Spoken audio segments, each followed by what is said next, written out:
What will you choose between love and money? Money. Why? అంటే situations ఏదున్నా ఉత్తి love ఉంటే సరిపోదు. మెచ్యూర్డ్గా ఆలోచించుకుంటే మనీ ఈజ్ ఇంపార్టెంట్. మనీ మీద మనకు ఒక కంట్రోల్ ఉంటే love will obviously will be in our hands. అదేరా అబ్బాయిలు, డబ్బులు ఉంటే ప్రేమ ఆటోమేటిక్గా వచ్చేద్దంట. మీరు కంగారు ప్రేమ రాదన్నట్ల. ఉత్తి లవ్ ఉన్నా డబ్బులు లేదనుకోండి గొడవలు వస్తాయి. డబ్బులు లేవు ఎలాగా, కష్టాలు ఇది అది అని. అది బేసిక్ హ్యూమన్ నేచర్ అనమాట. కష్టాలు వచ్చినప్పుడు మనం ఆ కష్టం యాక్సెప్ట్ చేయడానికి ఇష్టపడం. సో బ్లేమ్ చేస్తూ ఉంటాం డబ్బులు లేవు అని, లేదంటే నువ్వు ఇలాంటివి, నువ్వు ఇలాంటి దానివి, నేను ఇంకా బెటర్గా ఉన్న వాళ్ళు చూసుకుంటే బాగుండేమో, ఇట్లాంటివన్నీ వస్తాయి. అదే ఆ డబ్బులే ఉన్నాయనుకోండి ఏం ఉండదు, రిలేషన్షిప్ మీద ఫోకస్ చేస్తారు. కాన్సన్ట్రేషన్ ఒక్కవైపే ఉంటుంది. అంతే. సో బాగా డబ్బులు సంపాదించండి first. So who is the best person you have met in this year? ఇంకా ఇయర్ స్టార్ట్ అయింది కదా, 1 మంత్ అందుకనే అడుగుతున్నా. ఈ ఇంకా 1 మంత్ కలవలేదు, మేబీ మీరే అయ్యి ఉండొచ్చు. ఇదేదో నా కోసం అడుక్కున్నట్టు. సెల్ఫ్ షౌట్ అవుట్ అనుకోండి, పర్లేదు. Okay. What is the biggest lie you have ever told to someone?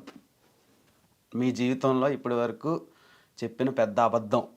Start అయిపోయాను, 5 minutesలో వచ్చేస్తున్నా. అందరూ, నేను కూడా చెప్తా అది. మీరు ఇంకా 5 minutes అన్నారు, ఇక్కడే ఉన్నా అన్నా అంట నేను. అది ఒకటి. ఇంకా అంటే నాకు చాలా కొంచెం మొహమాటం ఎక్కువ అనమాట. సో ఏదైనా నాకు కొంచెం ఇబ్బందిగా ఉంది అంటే అవతల వాళ్ళు ఎన్నిసార్లు అడిగినా నేను అది కన్వే చేయలేను. ఓకే నేను అడ్జస్ట్ అయిపోయా, నేను బాగానే ఉన్నా అని చెప్తాను అనమాట. అది లయ్యో ఏంటో తెలియదు కానీ ఇదైతే ఇదే. ఫన్నీగా అయితే అది, మామూలుగా అయితే ఇంకా ఇది. Okay. Most common reason for breakup? ఏముంది, మిస్కమ్యూనికేషన్స్, మిస్అండర్స్టాండింగ్స్. మోస్ట్ కామన్ అయితే అది. ఇంకా కొంచెం మెచ్యూర్డ్ రిలేషన్షిప్స్కి వస్తే ఇన్కంపాటిబిలిటీస్ యాక్సెప్ట్ చేసుకోలేము అనే స్టేజ్కి వెళ్ళిపోతే బ్రేకప్ అవుతుంది. ఇంకా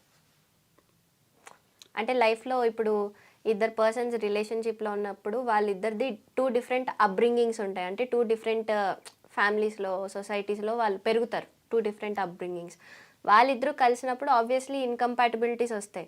సో అది లాంగ్వేజ్లో అవ్వచ్చు, లైఫ్ స్టైల్లో అవ్వచ్చు, ఫ్యామిలీ స్టేటస్ అవ్వచ్చు, స్టడీస్లో, అన్నిట్లో ఇన్కంపాటిబిలిటీ ఉన్నప్పుడు వాళ్ళు ఎలా ఒకళ్ళు బ్లెండ్ అవుతున్నారు అన్నది ఇంపార్టెంట్. ఎప్పుడైతే అది మేము యాక్సెప్ట్ చేసుకోలేము అనుకుంటారో అప్పుడు అది బ్రేకప్ అవుతుంది. కొన్ని రీజన్స్ని అర్థం చేసుకోవడానికి కూడా టైం పడుతుందండి నాకు. అలాంటి ఆన్సర్లు ఇస్తున్నారు మీరు. So what is the weirdest dressing style అదే మీ దగ్గర పీపుల్లో మీకు నచ్చని డ్రెస్సింగ్ స్టైల్స్? అది అబ్బాయిలు కానివ్వండి, అమ్మాయిలు కానివ్వండి. అంటే టాన్ జీన్స్. అది చిన్నగా ఉంటాయి ఓకే, కానీ మరి ఇంత పెద్ద కన్నాలు ఉంటాయి, అందులోకి చెయ్యి కూడా ఇలా పెట్టుకొని అది చాలా వియర్డ్గా అనిపిస్తుంది. ఇంత కన్నాలు ఉంటాయి, అవి ఇలా ఊగుతూ ఉంటాయి, నాకు చాలా వియర్డ్గా అనిపిస్తుంది. అది ఫ్యాషన్ అని అంటే ఒక్కొక్కరికి ఒక్కొక్క పర్స్పెక్టివ్ ఉంటుంది. నాకైతే అది వియర్డ్గా అనిపిస్తుంది అన్నమాట. టాన్ జీన్స్ మీకు ఇష్టం? ఏంటది అంటే నా ఇన్నర్ వాయిస్ అంటే ఏంటది ఆ జీన్స్కి అంత పెద్ద బొక్క ఉంది అనుకుంటాను. అలా ఈ మధ్యన మహేష్ బాబు గారి సినిమాలో ఒక డైలాగ్ వచ్చింది, వేసుకున్నాక చింపేస్తున్నారా, చింపాక వేసుకుంటున్నారా? ఎంత చింపాలో, ఎక్కడ చింపాలి, ఎవరివే వేరే. సరే, ఒక చిన్న ర్యాపిడ్ ఫైర్. ఓకే.